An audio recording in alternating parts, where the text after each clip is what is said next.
How's the sound, guys? Any kind of static?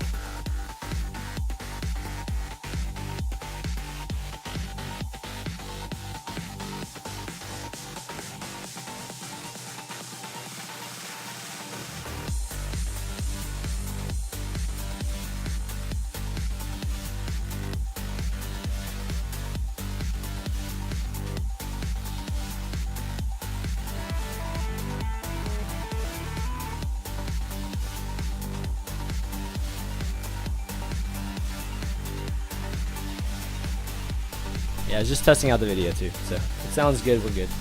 Starting 6 minutes, and yep, starting in 6 minutes.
What's up, everybody? Welcome to episode 93 of Spoiler Alerts. What's up, fellas? Say 93? Yeah, oh, no, not 93. Number 9. Oh, God. Number 9. I've got my man, we've been here. You have too many shows, dude. You have so many shows. We've been playing Civ 6 too long, right now. Yeah, we have been playing. Have gone. Yeah, it's like we're on turns now. We're on turn 93 of Too Much Civilization 6. Oh, yeah. God, seriously. Well, I'm ChanManV, yeah. of course. That's Ellohime, and that's Eat My Addiction. And, hello. And today we've got Fargo season 1 on the agenda. Oh yeah. Oh yeah. Yeah. Don't you know?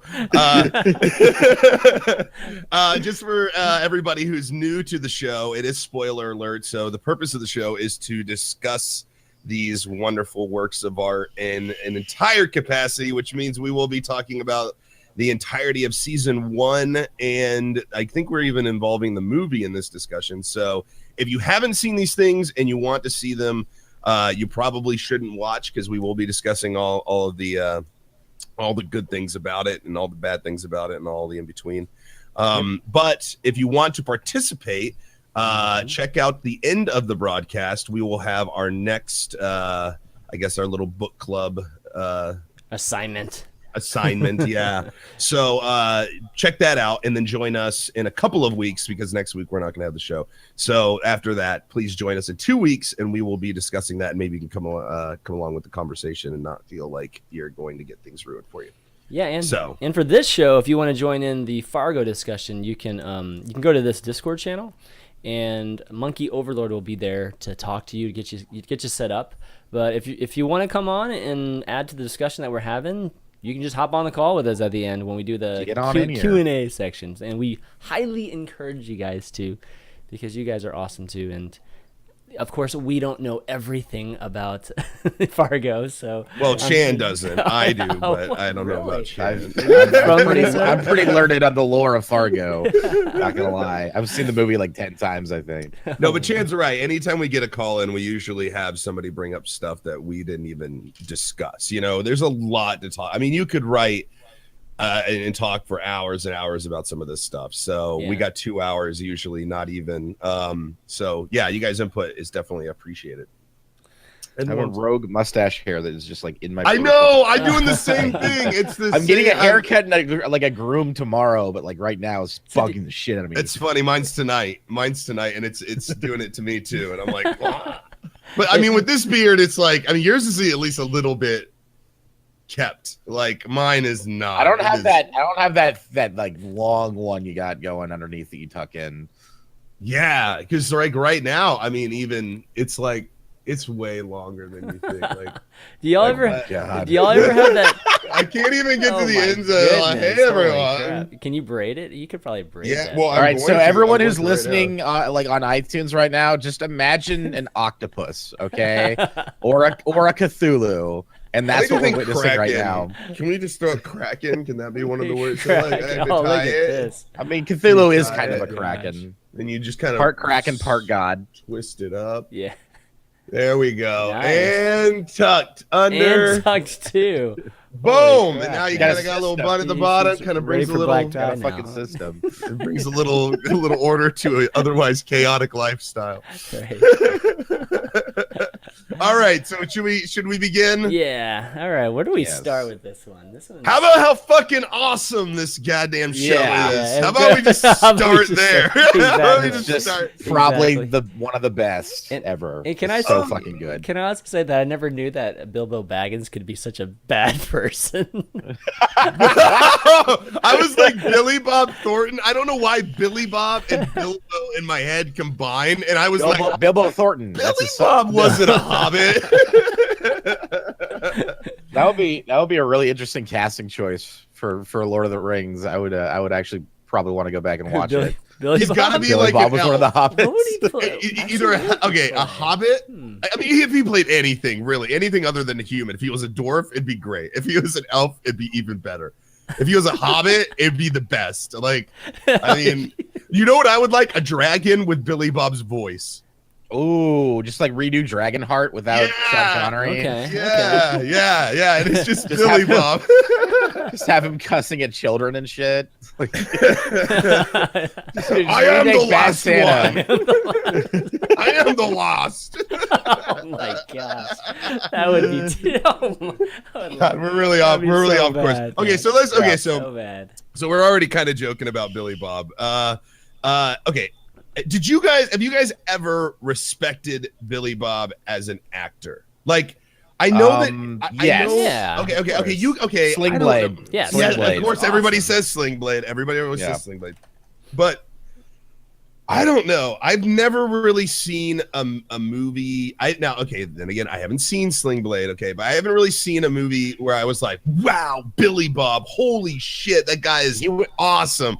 And all I think about He's good from like the late 90s till I want to say until like Bad Santa, where he he went on record in interviews saying like, I don't really care about acting. I'm just doing my job. This is a paycheck for me. So he was in like a slew of just like really terrible fucking like comedies and just movies that he just didn't like. He just like would look at the title, not even read the script. Like, okay, sure. I Just like all Bad right, Santa, just like though. yeah. Yeah. No, Bad Santa's great. That's where That's it's good. He was in, Yeah. he's in all kinds of things. I'm just saying that, like, my thing is that, like, when I think about Billy Bob, all I think about is, like, a vial of blood of Angelina Jolie's, like, around That's his one neck. of the first thoughts I had. Yeah, that's the first time, I'll like, admit it. I never think what a crazy talented actor. Like, when you think about, like, some other talented actors, like Leonardo DiCaprio or, like, these other people, you think, wow, what a great actor. But when I saw this series, it almost it did. It made me a fan of Billy Bob. Like, he is so incredible in this damn show. Like, it can't be said with enough emphasis. Like, his acting is just superb. It's like the character, you feel that character and everything that character brings, that alpha, that like his philosophy. He lives his philosophy, like, I am the alpha, I am the beast, you are all the sheep. And he just does the craziest shit to back it up. It's almost like he can't be killed. It's almost like he's got the confidence that Preacher should have had. Exactly. Like, Exactly. Yeah, it's kind of crazy, but he doesn't have the word. So I just wanted to go out and just say that Billy Bob just insanely good. I mean, it's just the way he looks, He and like when he during the show, when he flips that dark switch, you know what I mean? When he just, it was really funny because he would just fuck with people sometimes, right? Like when he was talking he just to like the prank father and people, kid. just like he's Exactly. a For chaotic no reason. evil, like Yeah, he just he like just- wherever he goes, he creates chaos because that's what drives him. It's money is also a big factor, obviously, because we learn later on that he's a con man and he's been conning people for God knows how long. Exactly. But like the big thing for him is just causing chaos and wrecking people's lives. And I like that about him because I knew after I like watched the first season, I learned that Noah Hawley, the guy that created the show, he wrote most of the episodes and stuff. When he was working with the Coen brothers on it, that he decided it was going to be mostly like thematically based on their movie Fargo, but he wanted to shoehorn in a bunch of elements from their other movies. So Lorne Malvo, his character, is very much Anton Chigurh from No Country for Old Men. That's why he just can like walk through a crime scene murdering people and just get away with it. Like even though there's cameras rolling, he's this weird, just like almost ethereal, menacing like creature that like really can't be like tagged down or like killed or anything. He's just kind of like otherworldly in a way. But the way he looked, like when he had that fucking hair, the bowl cut, exactly. Oh my god, super unassuming, but like also sinister. Yeah, and what better place to have somebody like that than in these small, very kind towns of Minnesota. Like it's almost like you're putting the wolf right in the middle of the herd and just letting him run around causing all sorts of chaos, like you said, mayhem. And it's crazy because I think the general attitude of the people in the town is positive. Like they're very about their neighbor. They all pretty much know each other. They're unassuming. They're friendly. All that good stuff. So he just walks. It's like it's not the same as if you were to have him in like let's say like New York.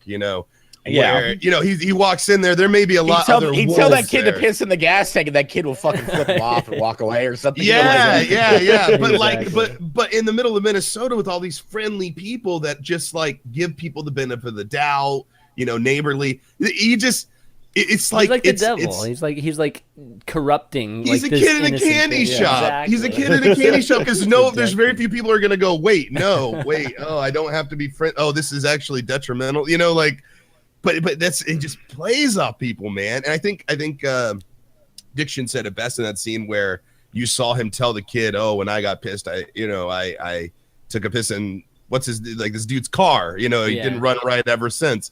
And so the kid does it, and then he calls it in on him. Tell. He's like, it's almost like just a little side project that he's doing just because things aren't chaotic enough. He's got to do this too. This motel's boring. Let's spice it up a bit. Even when he was like trying to find, remember when he was trying to find Lester at the end? He goes to his old house, and it's just like a dad with the two kids. Oh, and he just tells the ghost story for like yeah, murdered here, and we hear voices, and we hear voices in the basement, and so like, just to freak him out. No reason at all. He has to do that. Like, he didn't even know these people. They had nothing to do with his fucking his cause to get Lester. It's just like, yeah, why not? Just fuck with them. Yeah, exactly. But it's all in line with the character, and I love that his character throughout the series adopts other personas and does so, like you said, that switch on and off. Where he's the minister, the preacher. Well, I didn't notice in that scene. This is my third time watching this season. I've watched it 3 times now, and I noticed a lot of details I didn't notice the first time around. And one of them was when he gets pulled in, and Gus like brings him in to get booked. The guy puts down his glasses, and then like as he's circling around to like lead him out, he picks up the guy's glasses and puts them on, and no one fucking notices. And it like completely, because he like fucks with his hair to make it look a little more like uniform. Yeah. But then like I didn't notice that he put on the guy's glasses, and the guy himself looks him in the face and doesn't realize that he's wearing his glasses. Are you I didn't actually notice that either. And he does that whole scene where he's fucking like pretending to be the minister with the glasses that belong to the fucking booking agent. Like I never noticed that. I was like, that is fucking brilliant, dude. That is so good. Wait, so he just takes the officer's glasses? Yeah, the officer sets him down, and then he like circles around while Gus and him are having a conversation. He just quickly puts them on, and then he turns around and looks at them, and neither of them notice. Yeah, I didn't realize that either. I thought he just had that. I just thought he had the glasses like in his pocket or something. Yeah, he stole David Blaine street magic. Man. Like that's what it is. But no, I love that he can just switch it off. I love the character he plays towards the end when he's doing that. The dentist. Job. The dentist. Yeah, the dentist. Yeah. And, he's a aces, like aces. He has like a whole thing that he has about this character. He just plays it off.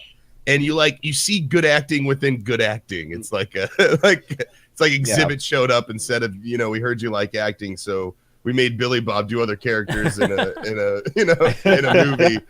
movie. Yeah. So it's pretty good. I just love him. I think my favorite scene with him was that very first scene he had with Colin Hanks. When Gus pulls him over. Yeah, he tells him. He used to say on maps there be dragons here, but they don't anymore. Doesn't mean the dragons aren't there though. Yeah, that was like that was chilling, dude. It was fucking chilling. And it just like, oh gosh, I mean, I know. So personally, I could never be a law enforcement person. So, I don't know. It's just like in that moment, you just kind of like. You can kind of see like if I was a law enforcement, I would probably be influenced by somebody like that too, like because for self-preservation, you know what I mean? And it's so chilling. Like that scene is extremely. Gus had like one of the better arcs because like you see his cowardice in that scene, and then like that follows him throughout the whole series. He's embarrassed. Everyone at the station doesn't trust him. They put him on fucking like the most menial dude, like animal control duty because of it, and then he reveals to Solverson like that he never wanted to be a cop, he wanted to be a mailman, right? And then so there was this like nice long arc of him going back to like, okay, I can't be a cop, I can't do it, and then at the very end he's the one that fucking takes down Malvo, and like even though he's probably gonna go back to being a mailman, Yeah, well, I think it's the point that at that point I felt like it was almost like Lauren Malvo. I'm just gonna say Billy Bob. Billy Bob's character. Yeah. It's almost like his philosophy was disproven almost. You know, like this guy who's the cowardice, you know, or is the coward. Mm-hmm. He doesn't have a lot, but like this, I guess, or maybe, I don't know, maybe it made his point. It's like, it's weird because it's like, I think it made his point. I think it makes the point. He saw actually. the wolf, right? The point was the like wolf, right? why can humans only see more shades of green than any other color? Mm-hmm. And then Salverson tells them, oh, it's because of the predators. Yeah, because in the forest and the jungle, there's more green than any other color, so they need to know which shade is which, so they don't get eaten. And I thought so he came to him and said, I figured it out. Like he's like, why we can see all the shades of green, and it's because he's also a predator. Yeah. Right. Okay. So I got you. Remember, because he said once you figure it out, right? You'll. Yeah. No. I'm sorry. I just had a different way of looking at it at first. I thought it was almost like the weakest character destroys the alpha male, and it's kind of showing that even though you may be, you know, a coward and you may be weak when it comes to protecting your family, that you may be able to defeat, you know, dragons, as it were, you know, that kind of thing. So I guess it does make his point, because he does become, you know, the predator at that point. But I don't know. I just kind of saw it as anyone can do this, you know, like anyone can be this person in the right attitude. You don't need to go around acting like a fucking asshole. I mean, that was the point. Everyone is a predator because we all see the same shades of green or whatever the point. Yeah. And you kind of saw, I mean, to your point, Ello, you did see Lester start to evolve throughout the entire thing, and at the end, his is my favorite arc. He gets the better end of Lauren at the end. He gets that bear trap on, injures him. I mean, who knows if that injury would have just killed him eventually, because it looked really. Well, he would have lost that. I think that's Holy like, crap. I mean, I don't know. I have a limited scope when it comes to, you know, medical stuff, but like, I don't. That leg without a doctor, he would have lost that leg. Oh yeah, he would have lost that leg. I mean, he got out of there. I mean, it was bad enough where he was like, "Fuck," and we all wanted it too. Every time there was a scene with that bear trap, we all wanted it. Like, there's this little part in you that's like, God, I hope they use that bear trap. And when it happens, you're like not thinking about it really. At least I wasn't when it happened. And then I was like, yes, the bear trap, they did use it. But I think there's a point that I wanted to touch on a little bit, was how this show takes time with its characters. Yeah. It keeps things interesting, but it doesn't try to rush the development of its characters. And that is so valuable for a story. That's one thing that I hate most about, like, when we saw like Luke Cage and like other things, like things trying to establish way too fast. Like, this is who I am. I'm this character. It's like, okay, cool, man. It's but either like, they took too long or they didn't take enough time in Luke Cage. Well, like, yeah, it was exactly. Like, either one or the other, you know? Yeah, but see, here's the thing is, like, when the character, you know, Lester, you know, we see, I mean, it isn't until like episode 7 or 8 out of like what, 10 or something that he actually starts to get the confidence and, you know, like actually become this, you know, super articulate guy. This kind and it's of, like, because he got away with murder. It's because he got away with murder. I love how they portrayed his character, because from the very beginning, he's really hard to root for. Like, he's pathetic. He's like, hey, he has no fucking, he can never fight back, even against his own fucking wife and his brother and shit. Like, everyone puts him down, he just takes it. And then he fucking murders his wife in a really brutal fashion, like a pretty passionately brutal fashion. And then the rest of the series is him trying to fucking lie his way out of it in every scene that he's in. And you root for him. Yeah, it's like, I don't know how they pulled it off, but every single time he's about to get caught, you're like, oh shit, come on, Lester, you can do it. You're like rooting for him to get away with this shit. Yeah. Like, and like, I just love that. Like, I think Martin Freeman, like, when he was interviewed about the role, said that he took it because he loved how good Lester was at lying. And like, he's never played a role where it's like, it's basically, he has to act like he's lying for the entire fucking series. Basically, he has to just like make shit up and act. And like, he has like a head tick he does. I didn't really notice it until this particular, when he does the interview with Bob Odenkirk about, like, after he frames his brother, he does this head tick where he goes, like that a lot. It just like goes down or up or something. And I noticed it like then, and then after that, every time he was lying, he would do that. But when he was like just talking to people regularly, he was fine. He was totally composed and stuff.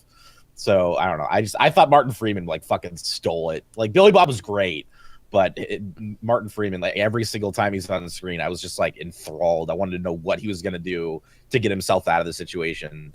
Well, that's you. Go ahead, Chan. I was gonna say, yeah. I mean, I agree with that. I think Lester's my favorite character too, and the crazy part, and I agree with all that stuff about you rooting for him, even when he kills his wife. It's kind of sick, but I was like, yeah, dude, like, yeah, yeah. I mean, well, she's horrible to him. I mean, she's real. It's real bad. She has definitely been, and I mean that whole sequence with what's his name, Hess. Is it Ed Hess or the bully? Sam right? Hess. Sam Hess. Yeah. I mean that whole thing with his son. Oh my gosh, that was like his fucking disgusting son. Exactly. But no, overall, like with Lester, it was. God, this is such a good job with this character because they're like his general persona and what he gives off is that, especially in the beginning, is that he's a very giving person and not necessarily weak. You know what I mean? It's not until later that you're like, oh, he's purely just a coward. But you still have this kind of trait that kind of resonates the rest of the way. But then he starts doing things where it's just pure self-preservation, like sacrificing his brother, and he'll look at the picture of his nephew and then just like you're thinking, oh, okay, he's going to take it back. No, he's not taking it back. He's putting a freaking gun in his knapsack or his backpack instead. And then with his wife at the end, right? It's like, honey, could you go in and open the safe? And then not only that, could you wear my coat? I mean, dude, that's stay warm out. Crazy. It's cold out. Yeah. Put your hood up. Put your hood up. Exactly. I want that pretty little face to freeze. It's almost like because like he meets Lauren by chance, just because he gets into a car wreck and then he gets his nose broken because he slams into the window. Mm-hmm. So like their first encounter is completely fate, and I feel like Malvo kind of saw the sociopath in Lester in that sequence. Yeah, because he's talking about Sam Hess like he wants to fucking do something to him. But like Lauren's the only one that can really see like, oh yeah, like if he was given the chance alone in a dark room, he would fucking kill him. So he just kind of like set things in motion. And yeah, I just like that. I like his arc because when he got to the point where he's confident, he fucks Sam's wife with while looking at a picture of him and stuff. Exactly. And then he fucking just like, I mean, like it flashes forward, but he's like, his hair's changed. He has his own insurance agency. He's got his beautiful new wife and new house and stuff. It makes sense that that's what happened because he fucking essentially earned the right to be a cocky piece of shit because he got away with so much on his own, like all by himself. Like he murdered his wife, he framed his brother, he like got away with all of this shit, and then managed to not get killed by the hitmen, like all of this stuff. And so like he earned the right to be this new version of himself in his mind, in his warped sociopathic like. Well, I think it goes back to bullying too, right? I think all of us can stand up for the person not being bullied. I think all of us have that kind of heart where if you saw somebody bullied, your heart would go out for them. You want to do something. I have a hard time watching bullying when I'm watching a show or a movie and stuff because all I want to do is jump through the screen and beat the shit out of the other person, right? Right. And so when you have those strong emotions about bullying, it pulls on those strings. You start to feel sympathetic towards the character. Yeah. And then when you see him do these horrible things, there's almost obviously there's a part of us that goes, well, you can't murder somebody over this stuff. That's wrong. But we see where you're going with this. Yeah. Your head's in the right place because you've taken a lot of abuse for a long time. So it's that Sopranos character, right? Where like Tony Soprano, it's a tragic, sympathetic figure. You are cheering for him, but part of you is also hoping that he gets caught. Part of you is hoping that he becomes this better person. Part of you is hoping that he slips away again. It's like either way he goes, you're kind of happy with it because you just love the character because the character's believable, the character's real. You can see somebody getting into some crazy shit because they're just fucking fed up. They're just done. They're done being pushed around. And that's where that scene in the elevator becomes so prevalent because that's the scene where it's like where it's funny because we talked about, Lord Malvo setting up, chaotic events and everything. He saw, like Diction said, I agree, the sociopath in Billy Bob's character. He creates this monster, and then the monster grows up and becomes a full-blooded monster. And then Billy Bob and him get in an elevator together, and he goes, "You really want to do this? Like, are you ready to fight now? Are you like he almost made his own nemesis? Like, he's so bored he almost has to make his own nemesis, Billy Bob, just to make things interesting. So he tells him, are you ready?" And the predator, the alpha male, the new Lester just can't abide by not saying yes. Like, he can't go back to that life. He couldn't let it go. Because he would go back to that life. He would revert back to the coward. He couldn't do it at that point. He just was invested. And that's what I love about that scene the most. Yeah, I got to interject because Matt Finder in chat mentioned this. It's actually not based on true events. The movie was based on true events. I know. That was actually a lie. I forget why the Coen brothers decided to like start the movie with that, but it's not actually based on true events. I think their mother told them a story that was similar that happened in Minnesota when they were children. And that's where they got the idea for it, but it's actually not based on true events. They just start every episode because that's how the movie started. And that is a great point, because I wanted to talk about this actually. So I have a question for you guys. Now, from what I understood, the fact that they said it was a true story was also to get people more emotionally invested in the story. Because if you tell somebody that it's true, they tend to pay attention more. They tend to care more. About what's happening, right? and they relate more to it. So they totally they totally fabricate it. They totally lie and say this is a true story. It's totally not true at all. So let me ask you guys, both you guys, either of you could chime in. Is that okay to do to your audience? That's a good point. I mean, is that honestly, okay to do to your audience? Literally every horror movie out right now says it's based on a true story, and almost every single one of them is a complete fucking lie. Like, it's but is it right? Lie. Is it right to lie to your audience? Right to do it? I mean, I see. Like, I mean, if they can go on the internet in 2 seconds and find out it's not true, I feel like it's whatever. It's totally whatever. I don't really care. I wouldn't feel hurt or manipulated by that as much. I think if it was a different type of movie, it would be okay. But if it's a biopic, I really liked the one about Alan Turing, the movie. What's it called? Shit. Oh, the Imitation Game. Yeah, I really like that movie, but it's total hagiography because the director of operations where they like recruited him to try to figure out the key to the puzzle. Right. In the movie, he's like butting heads with them the entire fucking time. Mm-hmm. Right, because that's an obstacle he has to get over. It's like, for filmic, like cinematic reasons, that's like a good thing to have in a story. In real life, he was actually his biggest like fan, and like he was always pushing for whenever Alan came to him with an idea, it was like, go for it, do it. And then if anyone gave him pushback, he was like, go fuck yourself. Alan's a genius, go do it. And also, he was like, they never really got into it, but he was actually a track and field star for a while. Yeah. But they never really showed that in the movie too, which is like, they just kind of showed him as a nerd, with Asperger's. But like stuff like that where it's like that, I kind of like, okay, you're taking liberties, but when it gets to the point where it's like straight up the guy who fucking pushed Alan Turing to keep doing what he was doing is now his nemesis to the movie, like that's kind of fucked up, dude. Like you're fucking up that guy's legacy, like like you got to make another movie about his story and redo all that. But like when it's stuff like this where it's just like, okay, this is a true crime story, it's like, but it's not actually. But it could be. It could happen. Maybe it could happen. It's kind of believable until Lorne Malvo goes and does that massacre in the Fargo Syndicate with Key and Peele sitting outside arguing about philosophy. Yeah, that was like that was like Tarantino like, man. It was Tarantino like. I like that scene a lot. I don't like it because I feel like it's a little bit beyond what a person is really totally capable of doing. I like it because it's a tracking shot. I love one-shot takes, and it's one of the better ones out there because it doesn't actually show anything. It's just the windows and all sound effects until the guy flies out the window. I thought that was awesome. Yeah, cinematically,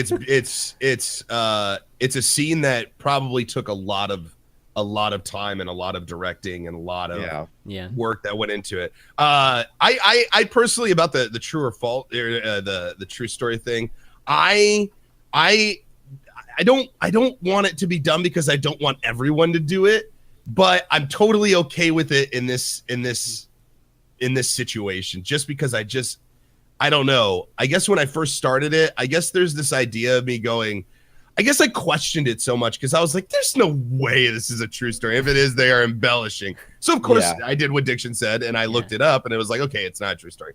But the fact that it was made me have that critical approach to it more so than I would. And I think that it's actually pretty fucking brilliant of them to do so. But I can see where some people would get upset or even walk away still thinking that actually happened. And part of me hates that misinformation about anything, you know, like. Well, I mean, it's kind of like Blair Witch, right? It's just, like if we kind of go just whether your audience is, believing that was it or real. not. Blair Witch was they had a website and everything. yeah, exactly. So, it's one of those things where, like when people were watching it, they believed it was real, right? But then they realized it wasn't later, and then it was still okay, even later.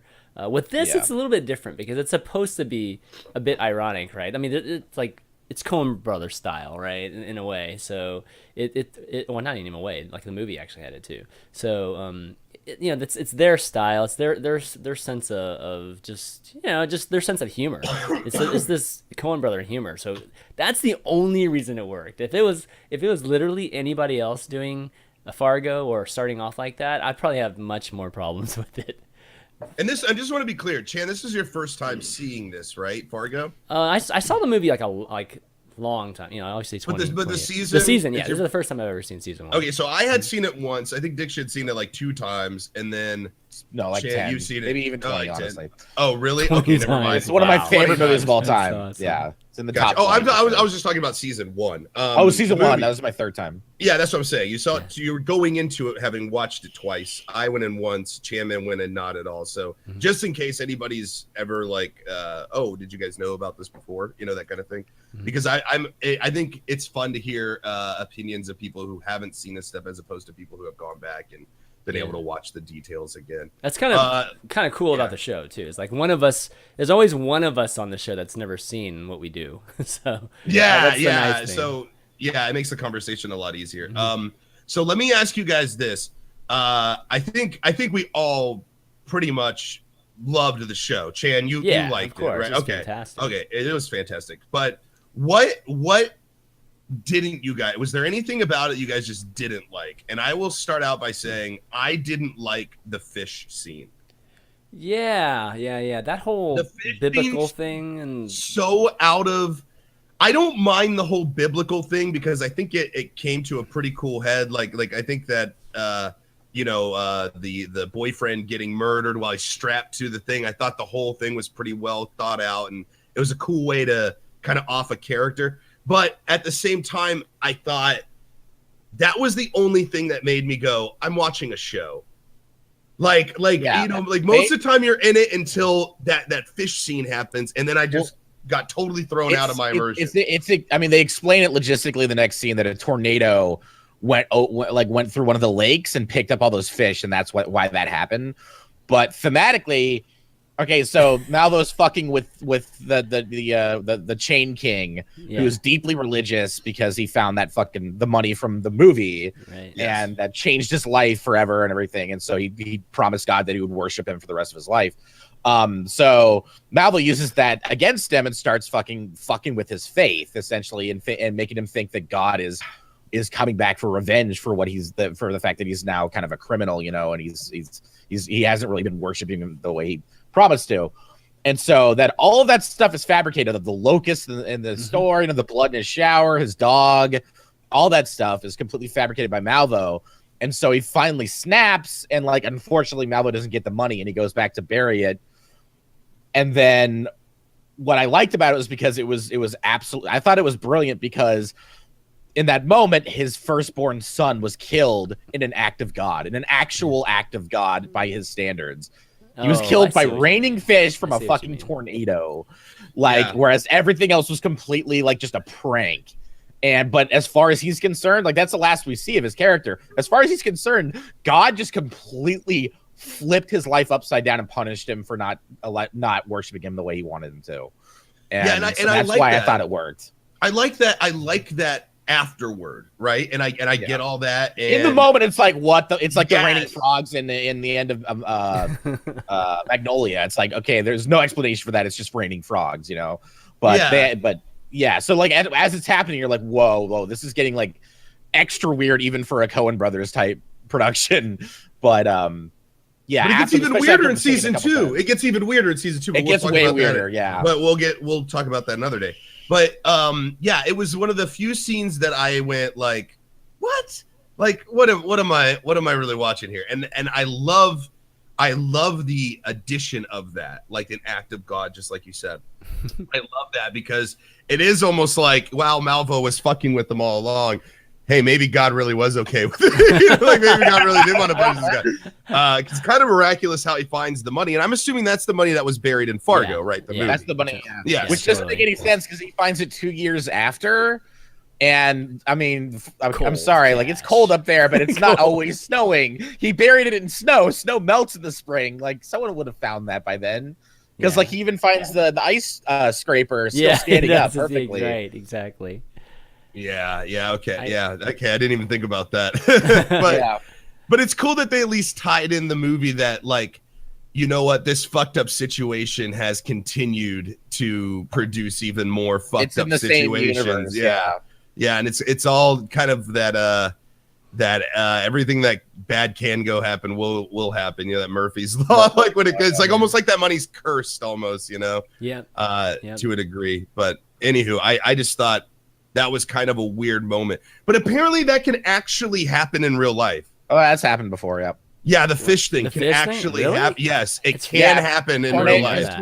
Tornadoes pull things into them, and then once they dissipate, everything falls back down. Yeah. It doesn't actually throw objects like a hurricane will.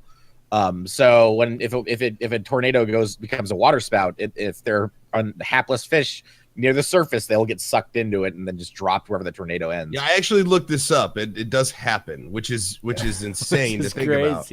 Yeah, but it was just one of those. And I think the only other thing that I can say that kind of bothers me about the show is it has like 99% of the time its dialogue is genius, right? And that whole like, oh, there used to be maps that said dragons were here and stuff like that. Yeah, super fucking cool. All the like the Midwestern like isms that people say. Like, I love those. I love them. It's beautiful, but occasionally, and only occasionally, again, this is my very, very small gripe, is that it gets a little too poetic sometimes.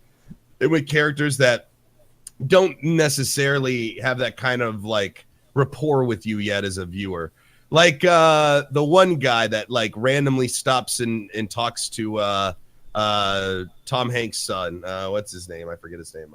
Colin Hanks. Gus. Yeah, Gus Grimley. Oh, Gus. Yes, Gus. Yeah, Gus. You know, like he just comes over there and he tells the whole story about the guy, and he's really philosophical. No. He's a rabbi. He's a rabbi. Oh, he's a rabbi. But even then, when he runs into Lauren Malvo, he goes, you have dark eyes, you know, you are blah blah blah. You know, and I can see a rabbi maybe doing something like that, but like sometimes I felt like their dialogue was a little poetic at times. Like it was like, okay, we get it, the dialogue's really good. Now I'm seeing your dialogue, you know, like it's almost like Clerks. You know how like the banter is so good it had to be written out, you know, that kind of thing. Yeah, it has that same feel to it sometimes in the show where I'm like, you can tell this was written out exactly the way they wanted it to, which I don't want to see when I'm watching something. I want that escape. I want the dialogue to flow naturally and seem natural. Sure. So that was my only gripe about probably the only two things I dislike about the whole entire show is the fish scene. It's hard to pick something, actually. I think you don't have to pick something if you don't want to. I mean, if I am to be critical, if there were anything, it's just too small compared to how much good there is in it. You know, like I mean, maybe some things with Molly every once in a while, like. You know, if I compare we her to talked about her, I fucking loved her. She was she was amazing. But there were definitely some moments where it's just like I kind of remember Frances McDormand, you know, like in the original movie, and they were definitely like playing back to that a lot, especially once she gets pregnant. Like but she was, you know, Frances McDormand was a much stronger, you know, personality. I felt like, and even just, you know, with her role too. I think I forget exactly what her title was back in the movie. But I felt like at times with Molly, and you know, she's only a deputy, but she's obviously the only smart person there, right? And she would get walked on by Bob Odenkirk all the time. Right, and walks over. Like, she feels really strongly about it. I mean, it freaking like she's obsessed with it, even when she goes home and whatnot. And I feel like if that were the case, she would just at times just ignore what the chief would say and just go. Like there was that one time he was shooting. She's reckless. Yeah, I mean, I think reckless cop. I would have liked to see her a little bit more reckless. I guess is what I'm trying to get at. Like when Gus, like when they were first getting together, and he was he was going to interview Lauren, right? Like they had Lauren go in, right? Or he arrested Lauren. They were gonna have Molly was going to drive down and interview him, and that never happened. And Molly just kind of like let that, like Molly knew it was a huge moment, right? To have him actually in custody, to actually get a chance to talk to this person and try to, maybe just solve the case, right? And she was originally just going to go, and then she just mentions it, and he's like, no, I'm going to go. And she knows how terrible that is for the chief to go, because he's a total buffoon, right? So I don't know. There are moments where I just wish she would have stepped up. But yeah, there's only like one or two moments. Again, like she was awesome, like otherwise, as acting wise, and I think just her just level headedness and she really kept, everything on point. Like instead of it just going off and having Lauren just completely fool everybody, she was that one constant, just character in the storyline that would just keep trying to figure out, about Lester, right? Lester pretty much fooled everybody, and he would have gotten away with it, no doubt, if Molly didn't exist. So she was just that one character that had to exist in the plot. Also, her last name is Solverson. Solve. Oh, I didn't actually. Yeah, Solverson. Yeah, I'm looking at it on IMDb. It's actually spelled Solverson. Yeah. Well, here's the thing about her character is, it's an apprentice becoming the teacher kind of thing with her. But who's at the beginning master, of the show, like, her original chief, the original chief that was there that got shot at the beginning scene when they go to the car accident, Lord Malvo's car accident, where the guy ended up popping out the trunk and running off into the whatever and freezing to death. Yeah. In that scene, she walks up and her boss walks up with her, and she's like, blood on the thing. He's like, maybe a deer. And she's like, oh, I haven't found it. He's like, you check the trunk, the deer's there. Oh, right. She's like, I didn't even think about that. I don't know why I didn't think about checking the trunk. And then he's like, well, here's this and this and this. And he's like, he's the badass, right? Yeah. He's the badass. And he shows up on scene and points out things that makes her feel a little foolish even. And she learns from that. She takes that and she applies it to herself, but you see her making mistakes, as she's trying to kind of come into her role, And so she's learned under this guy. This guy gets killed. She was going to be the one to take over. Then this other buffoon takes over, which hinders her, greatly. Yeah. But ultimately, she's still kind of trying to figure out how to be the badass herself.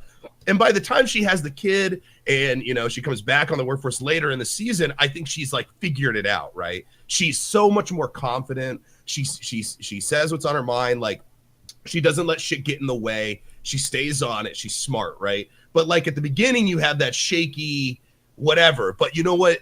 And this is an overall theme in the show is intuition.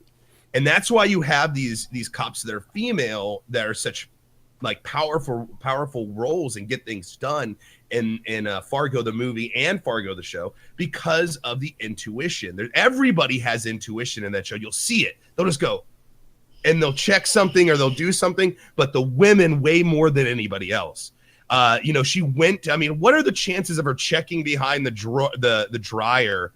To find the hammer, like what were the chances of her going to that spot? Now, thankfully, Lester had the intuition to take it away just in time, but like, why would she do, why? Oh, because she might have seen some.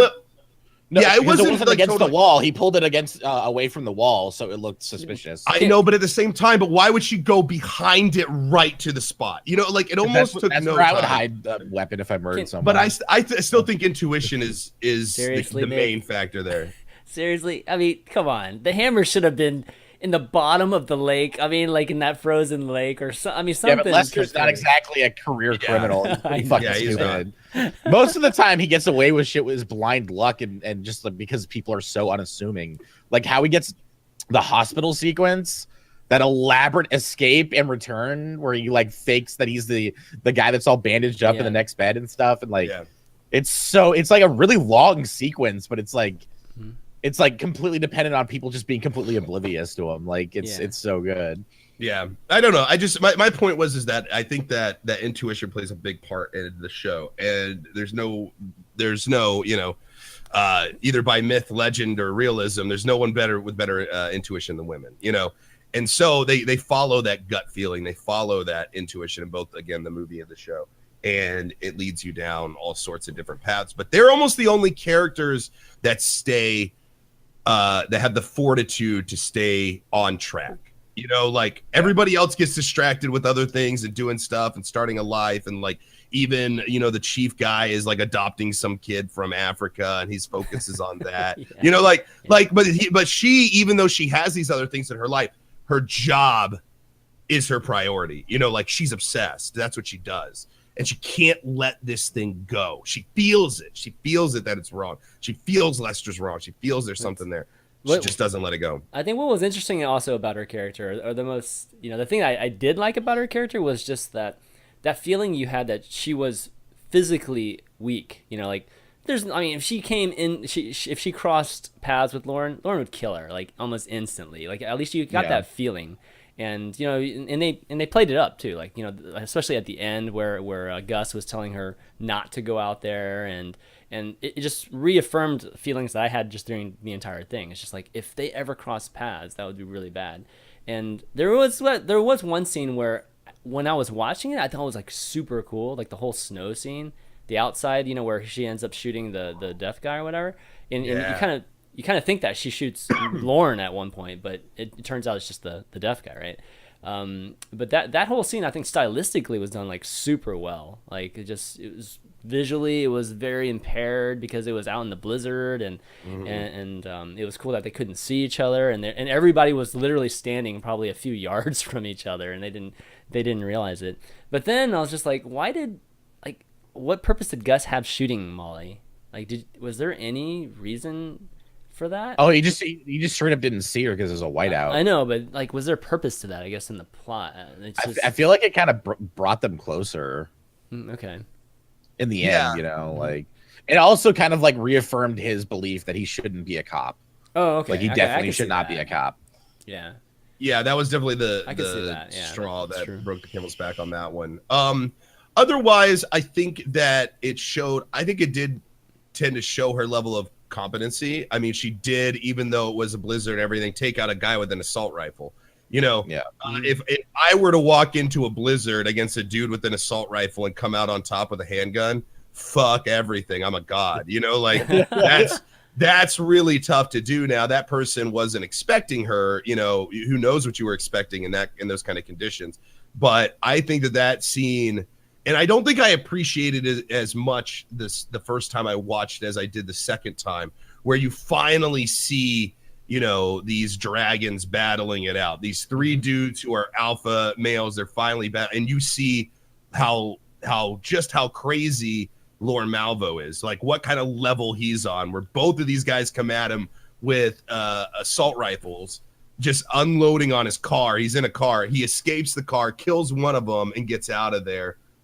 Pretty much unscathed, which is insane considering the disadvantage he had. So if anything, with Gus shooting her, I think it made it easier to explain how Lauren got out of there. But yeah, I think it definitely helped their relationship. I think it helped Gus as a character move on, which I think makes it more valuable and more powerful when in the end he does find and kill Lauren, because it's almost like redemption. I fucked up. Like, she had that guy. I should have had him. And he's the least likely. He's the, besides Lester, he's the most cowardly character we're presented with, pretty much. Yeah. So it's only natural that he would come back and be the one. And in such an awesome display of just like satisfying. No hesitation, satisfying kill. It's crazy. And again, it's like it was. it was really cool. Sorry, Like, at least again, Molly, just physically, whether she was pregnant or just generally, like you know, you don't imagine her taking down like a super villain. I mean, she's got the brains for it, but you know, when it comes to actually being out there, you know, and being the person that shoots him, you don't see that. So they did an excellent job with that. Yeah, and I think it's season 2, and I may be wrong about this, but I don't want to spoil anything. I think it's the show. Yeah, that's what we do here. I know, but I don't want to a season 2 yet because we're not into season 2 yet. So, you know, I don't want to, you know, blow anything up because there's a lot of crazy shit that happens in that. But I think it does kind of explain a little bit more where Molly comes from and her past and stuff. Because season 2, I don't know if you know this, Chad, but season 2 is Sioux Falls. You know how they reference it in season 1? Yeah, They're just like, oh yeah, back at Sioux Falls. So it's a prequel, I guess you could say. Yeah, the whole season is her dad, like a younger dad, played by the dude who's in Watchmen. Yeah, who played the owl in Watchmen. Oh, nice. And so it's like the whole story of Sioux Falls. So you get to see like a young Molly and her parents and like how that interacted with her and, you know, how she grew up and why he's retired and all this stuff. So that goes more into her background. So I think she has a little bit more competency, especially with firearms, than I think it lets on in the first season. But he truly is a badass, her dad. Yeah, he seemed like a badass, and I thought they were going to go at it at that one scene in the diner because they were, you know, the buildup was totally there. Yes. Yeah, and that was tense. I mean, for a while, I thought everybody that Billy Bob just ran into or would fuck with, he would kill. And I mean, I think by that time he established that, you know, there were maybe like a couple scenes where he didn't end up killing whoever he was, you know, had any kind of interaction with. At least that kind of crazy, you know, flip the switch interaction. But for sure, the music, the build up, the scene, just flipping to Molly, still driving up. I thought for sure he was dead, but nope, he got out of there, and it was just more of a you know, just a near miss type of thing with everybody.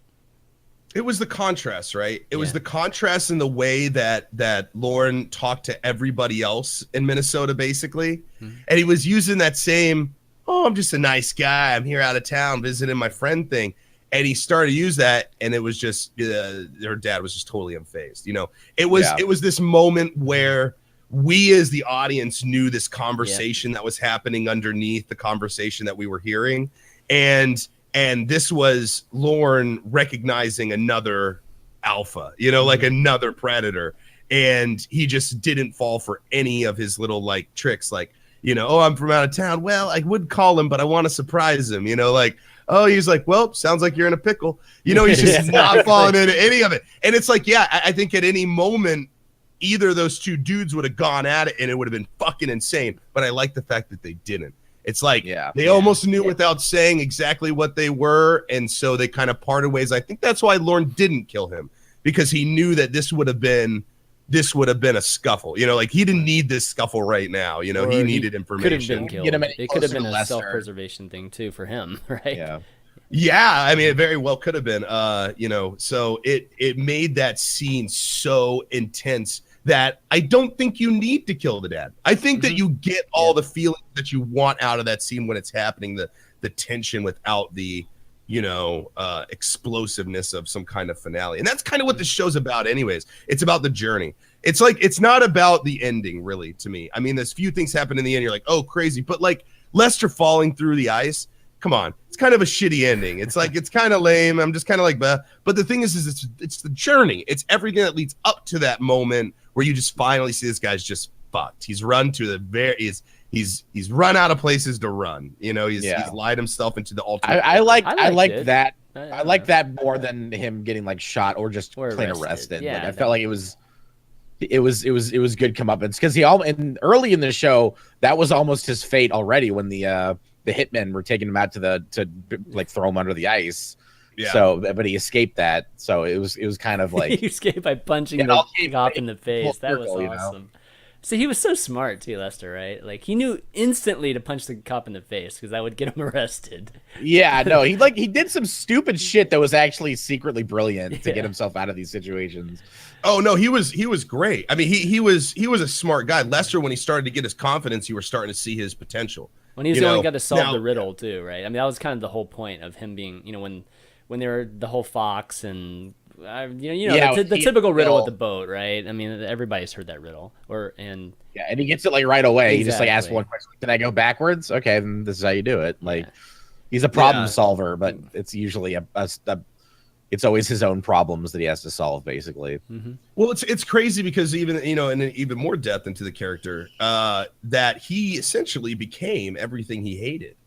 Like he wanted this confidence, he wanted all this power and money, and he wanted to be as good as his brother, and he wanted to fuck his wife like a fucking madman, and like all this stuff. He wanted all this, and then once he got it, he became exactly what they were, which was a bunch of people that he despised. He hated the way they treated him. But you know what? The first thing he does when he walks up to Lorne and later, he's like, "Oh, look at this award I got. Look how great I am. Oh yeah, by the way, that was, they all showed up here just for me." Like he's like showing him all. He's like just being that egotistical asshole that picked on him his whole entire life. So it's like he didn't even realize the change. He was just trying to be confident. I love that depth to that character. Mm-hmm. As well. Sorry, just as a side thing. So, and I also want to mention that if any of you guys want to join in on this discussion in any way, Yes. shape, or form, please Join. let us know. You can either post, if you're too shy and you want to post questions or comments. It doesn't have to be a question. It could just be a comment on something. Please post in the chat, or if you're really, really sexy, you'll get into the Discord with Monkey Overlord. Talk to him in the chat if you're interested, and you can come on the call and share some thoughts with us. We love having you guys on here sharing your thoughts with us because we only see so much. I'm sure everybody has a unique opinion on certain things or just scenes they liked or whatever, so please share it with us. Yeah. They're definitely going to happening soon too. So and yeah, just Monkey will get you set up. So the only thing is that you talk to Monkey, and then Monkey will basically relay it to us, and then you'll be on with us, which will be really cool. That's cool. Man. What else? What else is there to else? talk There's about? so much There to is talk so about. much. It's just like And this, One thing that like really struck me was that from the first episode, the score was like an alternate version of the theme song from the movie. And that for some reason that bothered me because I really love Carter Burwell's score for Fargo. I think it's one of the best like cinema scores ever. beautiful. And so that kind of bugged me. And then the very last scene, they do the original song from the opening of Fargo, and it was just like, oh, finally. You kept me in suspense, but you have the song in here because I was worried it was like some sort of, I don't know, like weird like copyright thing, but apparently it wasn't. Oh, okay. Well, the one thing we haven't talked about is the music is so powerful, and it's so good, and it gets Really it's good. not over the top. It's right where it should be in those tense scenes. The drums start playing like doom doom. Doom, doom, doom. Like they start playing those drums, and that's all. And it's almost like somebody just sat down at a drum set and did a little beat and just did a little ditty. Like whenever they're talking and he's got him about to go on the ice, it's all the hat. It's like, and then whenever it starts to pick up, it's the doom doom. It's like it's so simple. It's just like a drum set. That's it. That's all you needed. And then it's like when the things started really to pop off, like it's crazy, man. It's so good. It's so simple and so brilliant. It's that notion of less is more, where some scenes and action scenes, they're like playing like the craziest, most, that kind of thing. Yeah. This is it just needs a beat. That's all you really need for human nature to understand where this is going. All you need is just a beat. Just a little beat that picks up. And yeah, man. It's one of the few things that every human, no matter what language you come from, can relate to is music and rhythm and vibration, right? So it's one of those things that's like super powerful when done right, and it's so simple, and it's just it's just perfect. So kudos to the music, especially during the action scenes and stuff. The drum beat's sick. I just want to listen to that drum beat. Just like while I go, the next trip I go on, I'm just gonna put my headset in with that. I'm just have that playing no matter what I'm doing. I make everything epic. Like going up the escalator, and then like I get off into it's like it does it's like create a through mood. security. It totally creates a mood, man. It'll make getting through security so much better. So much more interesting. TSA line. I gotta pull up the chat, man. I don't even have the chat. My bad, guys. My bad. So let me ask you guys a question. Did you feel, and I know how I feel about this, but did you guys feel like when you watched season 1 of Fargo, there was this chance that you might walk away like hating the Fargo universe more than you would if you would have just watched the movie before you watch it? Was there that worry for you? I was worried before reviews came out, because I read reviews before I watched it. I was worried that like it was going to be some sort of cash in, that it wasn't going to be taken as seriously as it needed to be. Well, they had tried, right? It didn't make me think that I would hate Fargo the movie or anything, but like, yeah, I was. They had tried spin-offs, right? Or they had tried TV shows in the past, and they were bad. I believe like I think maybe there were 2 attempts before this version of Fargo, and they were not very good. So I believe so. They were. I mean, let me double check. I could have sworn there was. Yeah, we got to look this up, man. Yeah, there were a couple. There were a couple attempts at the TV show. I definitely remember that. Really? I might have even seen one. Let me see. I don't know, man. I have no idea. I don't know one way or the other. There were some kind of attempts at doing a TV show with the Fargo world in the past. I know that for sure. And they weren't very good. At least I remember seeing, just critics or whatnot talking about it, and it wasn't good at all. So it never got much momentum, and people didn't even talk about it. So a lot of people actually think that this TV series is the first attempt at it, but it's not. Let me see. Where is it? I had no idea, to be honest. Yeah, me neither. Gosh, I have to find it. I'll find it later. It's better than just like searching. Yeah, no, it's fine. No, it's fine. Here, but did you go into it thinking that by the time you got done with season 1, you wouldn't like the universe as much if you just watched the movie? Chan? Well, I mean, it's been so long since I've seen the movie, to be honest. Like it was. I mean, I didn't have any expectations, like whether good or bad. But diction. Follow-up question. Yeah. Follow-up question. Do you guys feel like that it embodied the Fargo universe? Did you feel Fargo when you watched it? Yeah. Oh, for definitely. sure. Yeah. Yeah, I did too. Immediately I did. It's really crazy how they were able to capture the essence of Fargo in a totally different story based out over, a 10 episode TV show.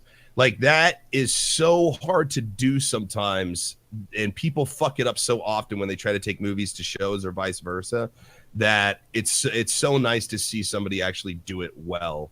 But yeah, no, it was incredible to watch. I forgot how much I liked that series. And it's a series you don't really think about. Like when somebody says like, what's your favorite series? I never think Fargo season 1, but I should, but I never do. Like everything else pops into my head. I don't know why Fargo doesn't pop up. Would you say it's like, do you think about Fargo, Diction, whenever somebody says like, what's one of your favorite shows? Do you say Fargo? Yeah. Yeah, I see. I don't think about Fargo. I throw out like a handful of other things. I mean, there are a lot of great TV shows right now. So, I mean, to pick, one is difficult, periods. So Fargo being your favorite, like if you were to actually say that, Nick, that says a lot about Fargo, because there are a lot of amazing TV shows right now. Yeah. I think the reason it's up there is because it's an anthology series. So there's no weak episodes. It's 10 solid episodes. Yeah. Whereas like Breaking Bad, even though that's also on my like top 10, there are weak episodes. It's 5 seasons long. There are some weak episodes that are not very memorable compared to the rest of them, But with Fargo, it's like every episode is important. It's got a lot of great moments, a lot of really good moments, and it's extraordinarily cinematic and just beautiful. And so I feel like that's what makes it stand out. Same with like True Detective. It's 10 self-contained, solid fucking episodes. Season 2, not exactly. I was gonna say, really? Yeah, except for season 2. I really liked some things about season 2. But anyways, what we haven't talked about is the comedy, actually. that inserts itself into the show. It's yeah. so subtle, but it's so funny, and it's character comedy for the most part. It's like when it's almost like King of the Hill. People who don't understand why King of the Hill is funny don't understand character comedy. Like, they really don't. Like, an emphasis on this is only funny because of who this character is. You know, that kind of comedy where somebody might tell a funny joke and everybody go, oh, that's just funny for everybody. This is only funny because this person said it. So in some scenes in that, and it's something we haven't really talked about, one of the reasons I think that any work of art, you know, like shows, television, movies, all that stuff, is this small dose of comedy they throw in, even with all this chaotic stuff happening. And that's one of the reasons, like, I feel like Blizzard was so successful as a video game company. You know, they had this serious story and everything, but they weren't afraid to, like, have it where the sheeps explode if you click them too much in the RTS. You know, it's like these little funny things that they have. And so the dialogue it's really powerful and very good and well written, but at the same time, it makes you laugh. Like, there's times in the show where I laughed out loud. And I think it's important to have that because the comedy and just the small doses makes the action, the intensity of the scenes way more powerful. I think it's a flow, and it flows so nicely between, you know, to, oh shit, those guys are shooting at each other and one dude is, you know. I mean, they freaking had Key and Peele in the series. Yeah, what was the point of Key and Peele? I know, that's what I want to ask. That was where I was going. I was kind of going with this so we have the comedy part of this, right, in the dialogue, but why add Key and Peele? And I know they're big and they're funny dudes, very talented, but at the same time, it's like I felt I didn't understand where they came into all of this, other than just to show up and maybe give a little bit more resources to Molly. Like, I mean, what was the point of these? Diction, in your opinion, what was the point of Key and Peele? I mean, they kind of, I don't know, they felt kind of like a Greek chorus. Like, they were always having these really weird, obscure conversations. I know, but they were in the plot. They belonged in the plot because they fucking like slept on a giant 27 mass murderer, you know, and they get put in the file cabinet, and then they get there a year later. They finally like come back to the case, and they're obsessed, just like Molly, about this guy. Like, who is he? What is the connection with him and this syndicate and all this stuff? I didn't feel like they were out of place. It was really cool seeing them though. Like, oh shit, it's Key and Peele. Yeah, I don't know. I felt like I think there was a little too much emphasis on them. I think I would have liked to see them less. I think I was fine with them being there. I just think there were just, I don't know, too many scenes with them in it. And Dick or Chan, what did you feel like as like somebody who watched it for the first time? Like Key and Peele? Yeah. I mean, it definitely was different. Like, obviously, their comedy and what they bring to the series was a different flavor than everything else. Like, you know, those scenes that you're talking about that were funny, and I mean, it was kind of a, you know, it's just the style, the Fargo kind of comedy, right? And you were laughing out loud. It was nothing like Key and Peele at all, you know. So I don't know. There's just more of an explicit type of comedy, you know, like just their interaction is what you laugh at versus more of a situational kind of comedy where that's what you were seeing with some of the scenes with Lester or you know, some of the, I'm trying to remember. There were definitely like 2 or 3 scenes where I was just like literally laughing. God, what were some of the scenes? What, just that were funny? What were some of the funny, super funny scenes that? It's just like it's little things that happen so quick. Again, it's small doses, so it's not very memorable, but it's enough to make you kind of chuckle. I'm trying to remember them now. I'm trying to remember them too. It's crazy because I remember thinking, actually, I can't wait to talk about this on the show, and now I can't even remember what it is. Yeah, it's funny. Like I said, it's such small doses that it's just enough to. It's almost like an upper to the downers, you know? Yeah. Like they give you all these downers and you're all down, and then they give you this one little upper and you're like, okay, that's good. And then you're like, okay, back on the downers, you know, it makes the down more. Well, there were like moments like the Aces thing, right? With Billy Bob, you know, and he was just like Aces. Yeah. There were more of those. Actually, a lot of them were Billy Bob, I believe. Just his interaction was just his him and Lester. Yeah, for sure. I think some of the interactions between Molly and Gus were kind of funny too. Just how like painfully oblivious he is in some situations, and how she has to like map it out for him, like how like even like in the scene, I kind of chuckled when he's talking to her on the phone and he's like, well, we're gonna go to the fair if you want to go to the fair. And she's like, yeah, I want to go to the fair. He's like, well, we hope to see you there. And she's like, well, it's a certainty if we go together, you know, like, and he's like, oh, well, yeah, of course. Yeah, sure. You know, yeah, you know, so I don't know. It's little stuff like that between the characters that made it kind of giggle, you know, but it's nothing like right in your face funny. Okay. Another thing I want to ask, what about the kid? Did you guys think he was going to rat him out? Because he sees him. He's the only person who could really take him down before his dad. Well, and the nephew never says anything ever, even after he goes to school, even after his dad's framed, like nothing. They explained they said in the first episode that the doctor said he might be autistic. Yes. He doesn't talk a lot. Yeah. So that's what I took from that is like, oh, he was worried, but then like maybe those thoughts were like confirmed because he just ignored it. It was just like, whatever, my uncle's here. Okay.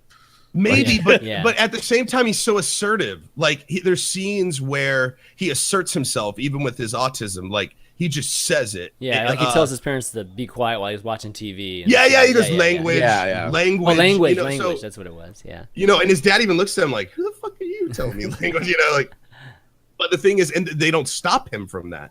You know, because he's autistic. Like his dad didn't go, hey, you don't tell me when or when not to, you know, like if I was a dad and Junie was like language, I'd be like, don't you language, like, don't you language me? You do not patrol my vocabulary, you know, like, anyways, but that's how I would have acted. But this kid, they didn't with him. So I thought this was leading up to whenever he sees Lester. Yeah. You know, and the gun pops out and everything, that this kid does speak up and says something, but nobody listens to him because he's autistic. You know, like that was where I was falling with. This kid would make a point. This kid would say, no, Lester was in our house that day. And them just go, oh, you can't believe this kid. You know, he's autistic. Where Molly would go, tell me everything. Yeah. You know, everybody else is going, well, the kid's autistic. You know, like what does he really know? You know, it's kind of like that small town ignorance kind of thing, you know? Like I felt like there was an opportunity there, but it like, what was the point of that scene to you guys then? Like, what was the point of the scene of him seeing Lester there and the intensity of that scene? Just another instance of him almost getting caught. Yeah, near miss, basically. Yeah, but I thought for sure that would. You guys didn't feel like it would when the first time you watched it, Chan. I mean, this is the first time you watched it, but like, you guys didn't feel like there was a point where you thought that would come back. I mean, it was definitely an open like end. that would have been the thing. It was definitely I mean, I just remember the autism thing, so I figured like, oh, he probably just never mentioned it because he's autistic and he has other things on his mind, you know.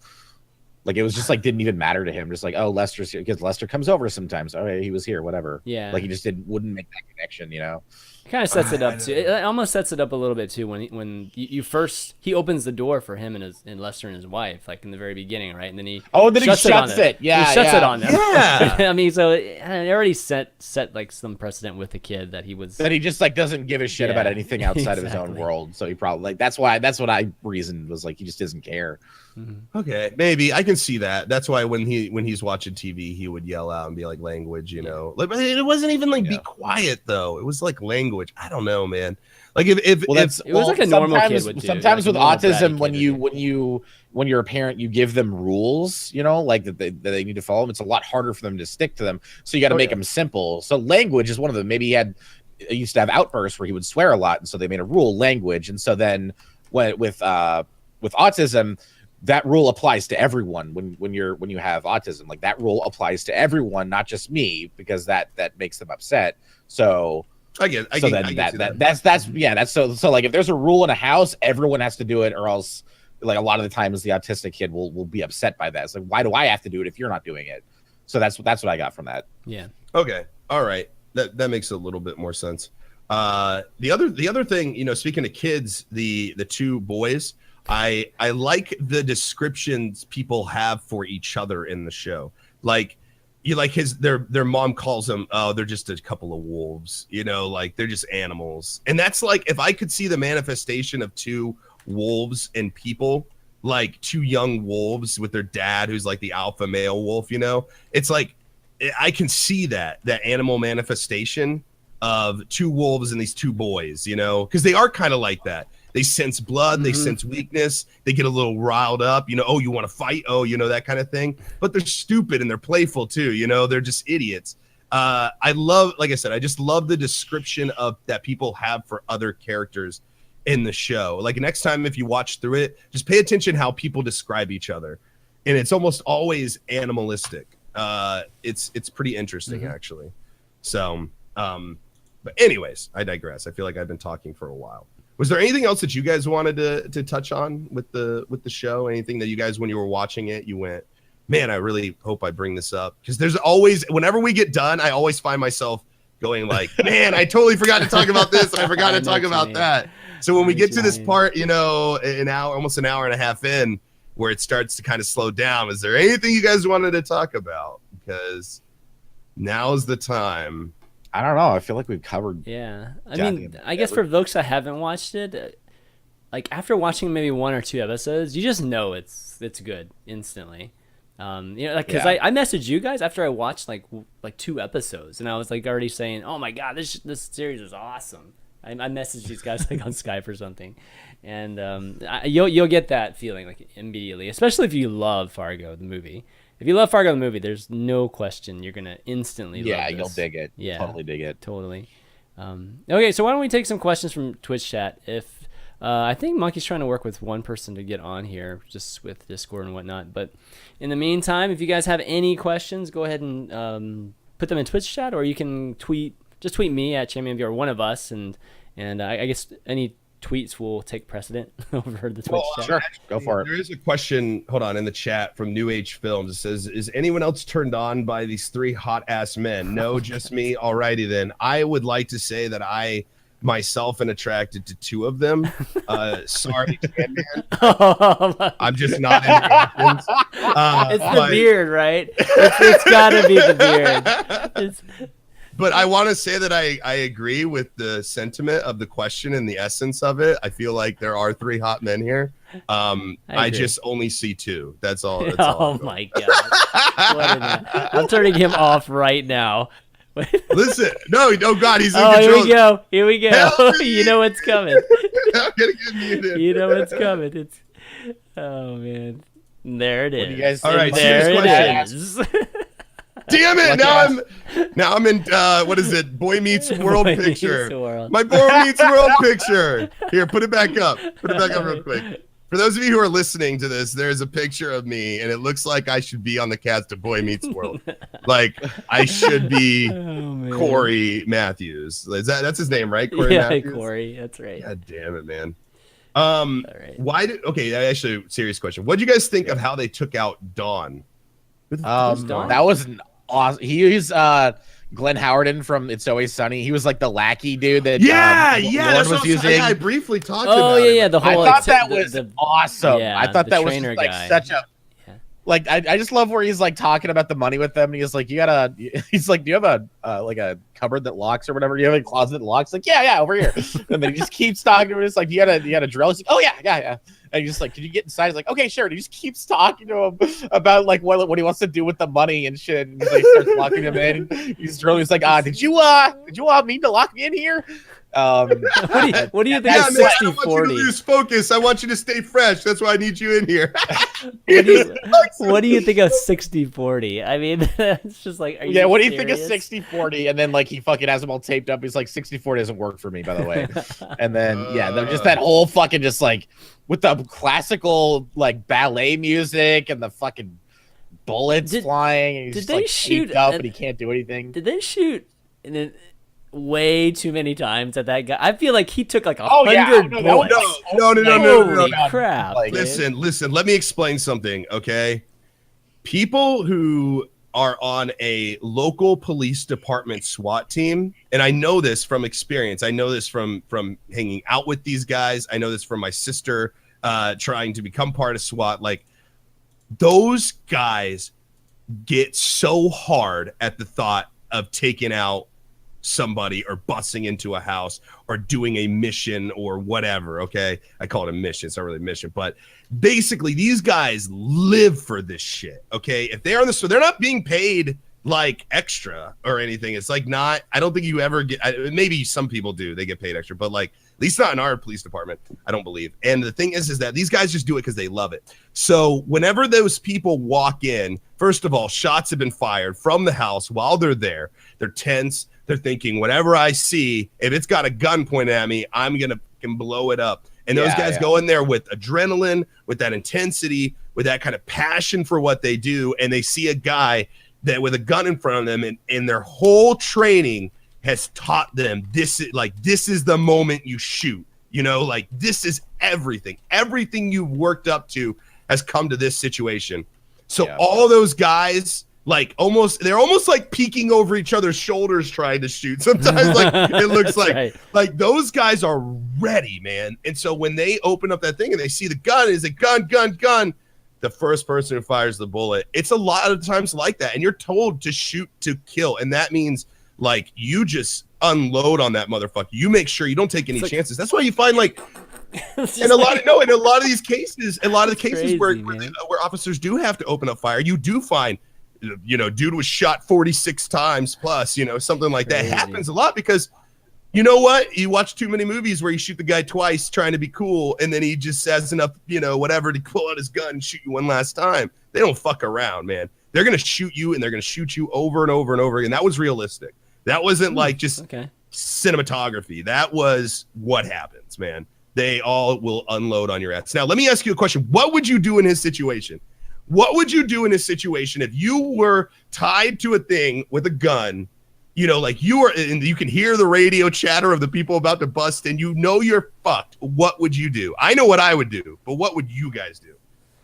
I mean, like, assuming you can't rock the thing, I mean, you couldn't like knock yourself over or rock that certain way, or I mean, what do you mean? Like, you're just taped. You are in that situation. You are taped. Lorne Malvo has left you there in that situation. That's you. What would you do? Let's assume that you can't knock it over. How would you react? What would you say? What's the one thing that you could do to get you out of that situation alive? Is there anything? I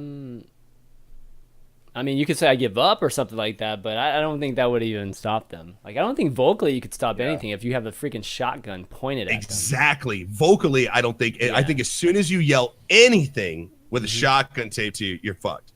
So my thought process is, if I was in that, and this is just my own little speculation, I was just this own little. I get these little mind games. In case you get into this situation, in case I get in a situation like this, I think I would just put my head down and I would pretend to just be dead. I would just pretend to be dead. I would just lay my head down. If I got shot, I got shot. Yeah, I would just lay my head down. And you know, if they came over to me, if they checked me and came over to me, I would make sure that they pulled me back, and then I just opened my eyes slowly.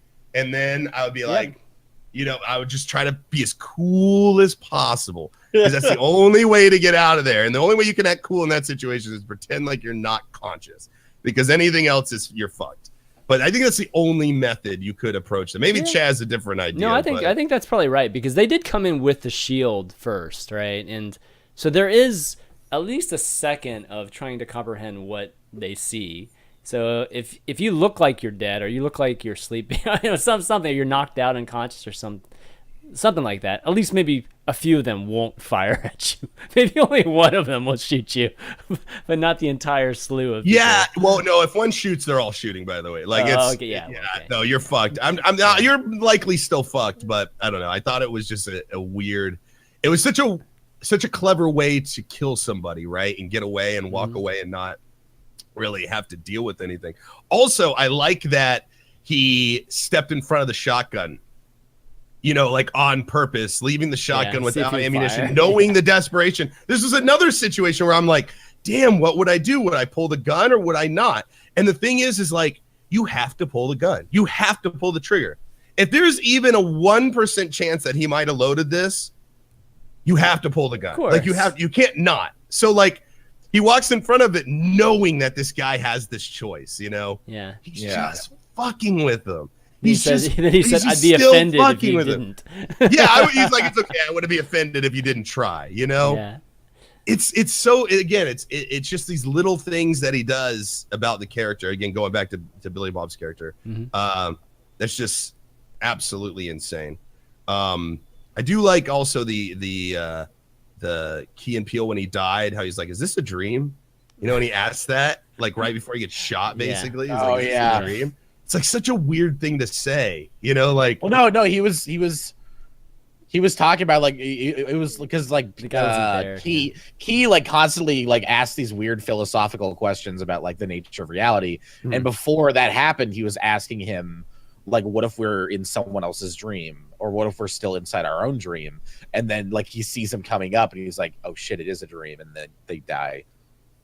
Oh, Golem says this is a SWAT team member's son. I can verify all of this. Yeah, exactly. Yeah, it's true, man. SWAT doesn't fuck around. Those guys live and breathe for that shit. They love it. They love it. Dicks get hard on. They go home and masturbate to that shit later. They love it. Lord. God, man. But I think that's really all I wanted to say about the series personally. I'm actually already 4 episodes into the second season again, just because I was like, I got into a grind. I'm like, all right, cool, let's just keep watching. Let's just keep watching. Back to Sioux Falls, man. I think I should probably watch back through that again at some point too. Yeah. I think maybe we should wait. Isn't there a new season coming out? I mean, they're filming it because they have to film during the winter, so they're filming it this November, I think. So it's got Ewan McGregor. Oh wow. Mary Elizabeth Winston, Carrie Coon. A couple other people, but like Ewan McGregor is going to play 2 brothers. He's playing 2 roles, like one really successful brother and then one younger brother who's like fat and balding and like super jealous of his older brother. Really? Yeah. God. Okay. Well, we gotta do a season. We're going 2. weird with it. Yeah. We gotta do a season 2 before season 3 at some point. Because season 2 is not going to be until like next spring to summer probably. So we got time. We still got 2 seasons, right? There's 2 and 3. No. One more. Oh, there's only one. Only one okay. other season. So 3 one more season. Okay. Yeah. Yeah. We have plenty of time too. Yeah, but an incredible show in my opinion. I think it's pretty fucking sexy. Yeah. What's cool about Fargo too is that I probably wouldn't have gotten around to watching Fargo for heck maybe in a couple of years if it wasn't for this show. So it's one of those things where people see like Fargo. Oh, it's based on that 20-year-old movie that's really good. Like, how could that possibly be as good as the movie? And it's like, it fucking is. It just is, dude. It's like a lot of care and attention went into it. You know, like they respected the source material and then built upon it, which is rare. It's really rare. Yeah. It just works. It just works, don't you know? It just works. Don't you know? Oh yeah. Got those fucking accents too, man. Oh God, I would hate to live in Minnesota. I really would. Nothing against Minnesotans. Snow, I just it's not just the snow. I just think that kind of everybody's bubbly kind of thing. I think I just wouldn't thrive there, man. I think I'm just too mischievous. I think I like to fuck with people too much. Like I think I would be considered like a criminal there or something. like where I'm just considered an asshole everywhere else. I think I'd be like a legit like bad person like in Minnesota. Like I feel like they're just all so nice, man. But they're the nicest people, but I couldn't live around that all the time. Like I couldn't keep that up, like that bubbliness. Right. I just couldn't, man. I just couldn't. All right. Okay. So we want to reveal what we're doing next week, or is there somebody that wanted to come in and ask a question? I think people are still trying to figure out how to set up Discord. I guess folks, if you are interested in coming on, make sure you install Discord or at least use the web client, and you just have to create an account, right? I think maybe you have to create an account first, and then you can hop on the server. But until then, next week, Twitch, then boom, you're in Discord. Twitch. Oh yeah, you can log them into Twitch too. All right. Well, anyways, next week we've got drumroll a big movie that's coming out soon. Here we go. Is Doctor Strange. I don't know shit about Doctor Strange. I don't know me neither. I've never read any of his comics. Too, yeah, very little. And good news, it's fresh on Rotten Tomatoes with 51 reviews. So awesome. It just came out in Europe literally like yesterday. So unfortunately, it's not going to be in the U.S. for another week.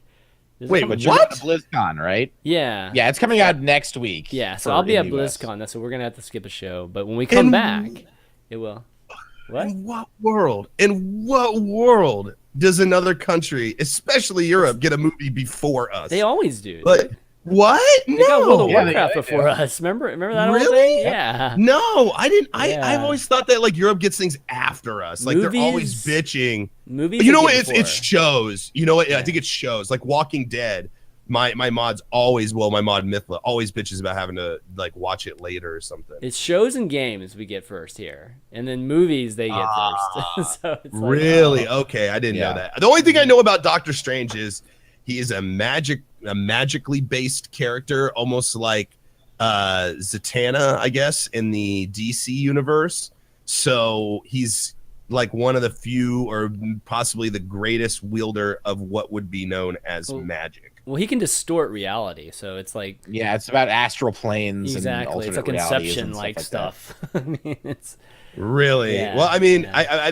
I mean, again, this is all I know of Doctor Strange is that he is like a high level magic person in a world where normally you just have like mutants, like mutants and otherworldly people. There are also magic users. Like, I don't think he's a mutant, right?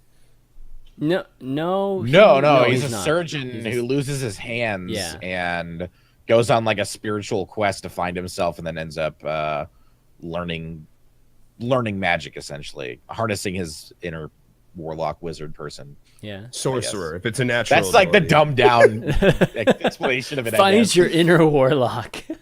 Well, I'm excited because We I all don't have know one. anything about Doctor Strange. I think going in with no expectations is going to be good. I think Yeah. I'm probably going to enjoy it. So Yeah, I think so. Benedict Cumberbatch. When's the last time Benedict Cumberbatch did something bad? I know. What's his last bad movie? I don't know wasn't much of his really- work. I wasn't really a huge fan of Zoolander. Into Darkness, Star Trek. Oh, okay. Just because they were like, oh, it's not Khan, it's not Khan, it's not Khan. Okay, it's Khan. Yeah, but I don't know. I thought he was pretty good. But like, in it I regardless, liked him but- in the role. I've never disliked him in a role. Yeah, that's what I mean. Like he's I'll always be honest. chewing the scenery and doing a damn good job. I don't think I've ever seen anything he's in. No, you haven't really. Did you see never Like, watched- name some stuff. You never seen Sherlock? No, I never watched Sherlock. Sherlock? Oh my You God, never what saw have you done Imitation with your life? Games? Am I a bad person because as soon as I hear he has a British accent in that, right? Because he's Sherlock, right? He's Smog. It's in like that. He's a British Television. person. Yeah, but isn't it a British television show like the Sherlock series? Sherlock's a British show, yeah. Yeah. See, as soon as I hear that, I'm like, I don't want to watch it. How about I Watch feel it. like British TV, like I just don't get. Like I like something about British TV. Like they're like, this is the greatest, and I'm just like, nothing here is appealing to me. Like they have a British different way comedy of doing shows tend to be No, British comedy I get. No, like Really? Misfits, like Misfits, even though it's like it's a drama. okay. If you like Like, this, I love Sherlock, Misfits. it's shot the same way. It's very cinematic.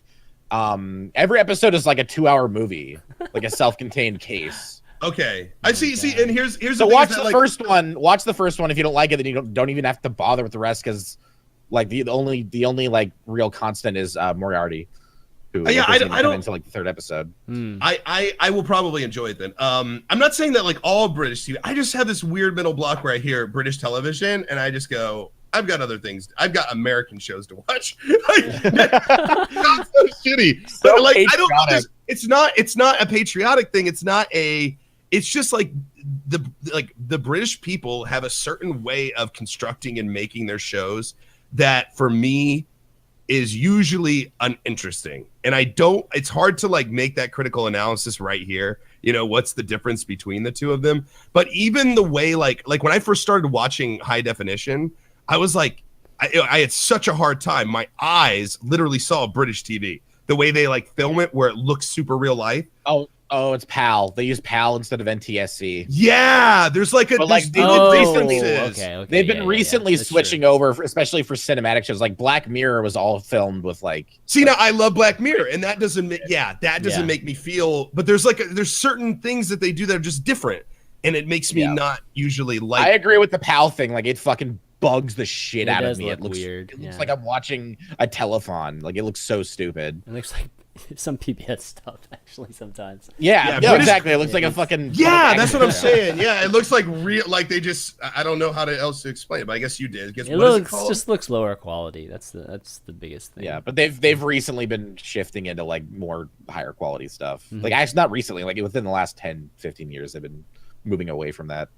I guess that's my thing is British comedy. I'm totally down for it. Like I love The Office. I love Misfits. I love like a bunch of stuff, but like British drama, and I'm just like, but I'll check out Sherlock Holmes. Is there anything else that he's in besides Sherlock Holmes? Or you guys just saw Sherlock Holmes and you're like, I love this guy. No, The Imitation Game. He played Alan Turing. I talked about that earlier. Yeah. He's in. I mean, if you like, he was the dragon in The Hobbit. Yeah, he was Smaug. He played the dragon. He was. Oh, really? Yeah. He was cool. Black. I saw Black Mass recently on the airplane. He was in 12 Years a Slave. Yeah, 12 Years a Slave. He was really good too. He's in a lot of shit. A lot of them are British stuff. Yeah, he doesn't do that many like blockbuster type of films. I don't know. Now he does. Now I think Doctor Strange is gonna like thrust him into the limelight a little bit better. Yeah, he's mostly like a Tumblr addiction. Like people just love Sherlock so much, and they're all on Tumblr with the gifs and the fucking memes and stuff. British reality shows are way better than American ones. Probably, but I mean that's not really a high standard. it's like we're better at Teen shit Moms than versus. You guys. Yeah, I we're know. Literally better at we make bigger pieces of shit than America. Our pieces of shit are in HD. Okay, high quality shit piles. It's not in PAL anymore. The only other thing that like I don't know about reality shows that I can't watch British reality shows is at a certain point when they're yelling at each other, I literally do not understand what they're saying. Like at a certain point when they're yelling, especially when they're what is it? What's the term? Chaff,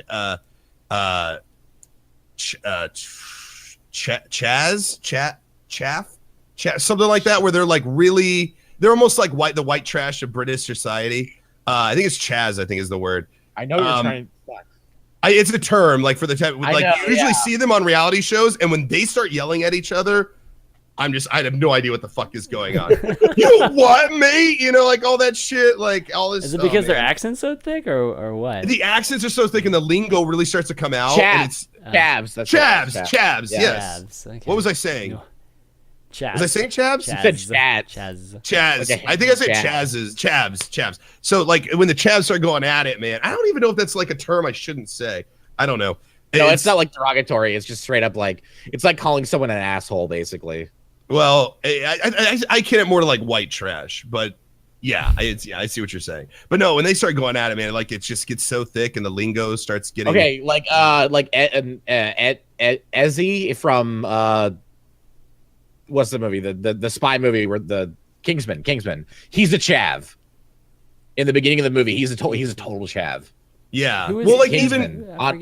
Honestly, like in the new quote unquote new Romeo and Juliet. From like the 90s, they were kind of like the Leonardo one. Yeah, the Leonardo DiCaprio one, the one with the Baz Luhrmann one. That one's rad. I love that one. Milo or My Hook. What's his name? Something My Hook. He played Benvolio. He was also, by the way, the main monster in I Am Legend. It was the same guy who played Benvolio in Romeo and Juliet. His Dash My Hook is his name. He's on Ray Donovan. Yeah, that guy's awesome. He plays kind of a chav-ish figure in Romeo and Juliet, like the lower income family. Okay. The Montagues, I guess, is what it is. Mm-hmm. Or Capulets was Romeo, Juliet, Capulet. I think Capulet was the Juliet, right? Juliet. Yes, yeah. We know Shakespeare. We know Shakespeare. Yes, it's very important. We know our one Shakespeare play that's been remade a million times. Yeah. So, if you ever wanted an example of that, you can just look it up on Google too. Just YouTube Chav and see how much fun you get into. Anyways, I digress again. I've been going off. All right, why don't we wrap up and do some shout outs here? Diction, want to start us off? Hello, you're on my channel. I'm Addiction 1. I do the stream stuff. I'll be streaming in like an hour and a half, doing some Jackbox 3 games with you guys and some other stuff. Did you get your Titanfall 2 code? Not yet. Did you get your package in the mail? I haven't checked. Okay, well, check because your codes are in there. Okay, gotcha. Yeah, so and just if I get those today, then I'll be playing that later tonight for sure. Well, they've got. Oh man, I don't want to ruin the surprise. Just whenever Fucking you Hazard already tweeted Spoiler it out, alert, dude. buddy. Hazard Spoiler. already tweeted it out. He already fucking ruined it for everyone because he's a dick. Oh, the competition, the like. Oh no. Okay. Oh, he tweeted out what's in the package. Yeah, I tweeted out. I'm about to tweet out what's in the package too, just as a thank you. But there was like a very there's like a challenge in there for us as streamers. You should find that package. Challenge accepted. Challenge accepted. Because it's pretty intense. It's pretty intense. I'm trying to decide if I want to get into it or not. If I really want to kind of throw down for that. I don't know. We'll see. I guess I'm talking, so I guess I should just go ahead with my thing. Go Sorry, ahead. I totally hijacked your shit. I was done talking. I was fine. Yeah. Okay. Hi, I'm Ellohime. If you guys want to check me out, you guys can go to twitch.tv/Ellohime, ELLOHIME all together. Everything's there if you want to follow me on Twitter or YouTube. This weekend I had a sore throat, which was really bad. It was fucking miserable for days. And I got better around like Monday, and I was like, yeah, I can get back into streaming. But then I jumped into Civilization 6.